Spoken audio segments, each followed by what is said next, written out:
This channel is proudly sponsored by Mal and Tal Enterprises. Please check out the link to their store and to their Patreon. They have a huge selection of Dungeons & Dragons 5th edition compatible products, everything from mythological fantasy to gothic steampunk. There is even a video game inspired bestiary, so definitely check it out. And the Weird Frontiers role-playing game, a dungeon crawl classic style Weird West tabletop RPG. Please check out the links also in the description and in the comments. Hi, welcome to this part of my review featuring the Dread Thingonomicon. If you haven't seen the other parts of my review, featuring this huge gallery of fantasy trappings for your tabletop role-playing games, please check out the playlist in the description below. This time we are going to talk about the fallen Dwarven Hold and the Fane of Evil. We start with the Dwarven Hold. Dwarves do not lightly abandon their clan homes. Likely, the last days of the dwarves' hegemony were marked by savage battles and sorrow. Such terrible events leave their mark on a fallen dwarven hold. Perhaps you find that there is dust and the bones of the fallen thickly covering the floor. Obviously, a great battle raged here.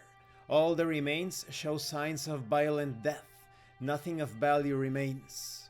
When it comes to workshop features and dressing, maybe there is a large anvil of blackened iron, forged in the shape of a clenched fist, standing in the middle of the floor.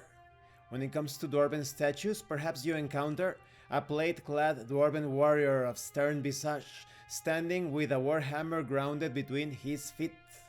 Concerning temple features, maybe there are ornate carvings on the walls, depicting a procession of dwarves climbing through seemingly endless caverns. Concerning minor dwarven treasures, maybe you find a plain golden band, sized for a dwarf's finger. On the ring's inner surface, carved in tiny dwarven runes, is the name Kilisi Jarvek. There is a list of female names such as Marili or Taripa.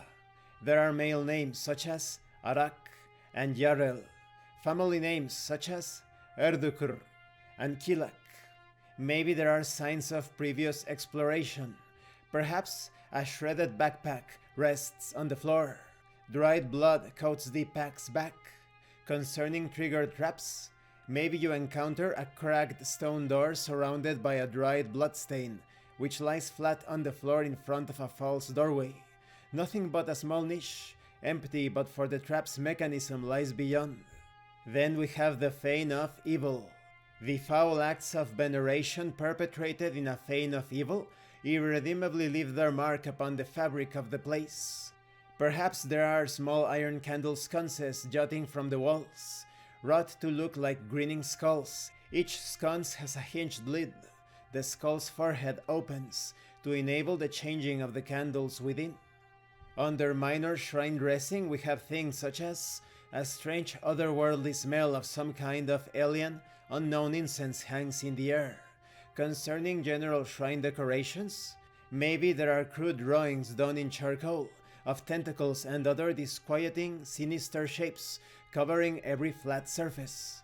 Concerning the altar, maybe twisted and scourged sets of armor, many emblazoned with a holy symbol and containing decomposing body parts, comprise the altar. Concerning the altar dressing, maybe a cluster of small bottles and jars stands behind the altar. They contain certain unguents and powders used during the foul services held here.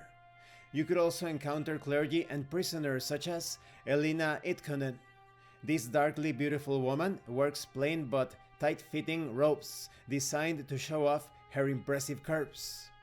And this concludes this part of the review. In the next part we are going to talk about the Fane of Good and the farming village. When it comes to the Dwarven Hold, it is quite archetypical of the grim and stoic nature of the dwarves. Concerning the Fane of Evil, this place reeks of malignity, of foul rituals, and profane undertakings. Thank you for watching this part of the review. Don't forget to leave a like, a comment, and subscribe. And thank you so much to those of you that are going the extra mile to support the channel. If anyone else wishes to further support the channel, the information on how to do that will be in the description below. This has been Abraham El Jaguar, a professional game master. If you want me to run a game for you, please check out the pinned comment below. And remember, it is better to roleplay and fail in character than not to roleplay and fail as a player. Once again, thank you and see you later.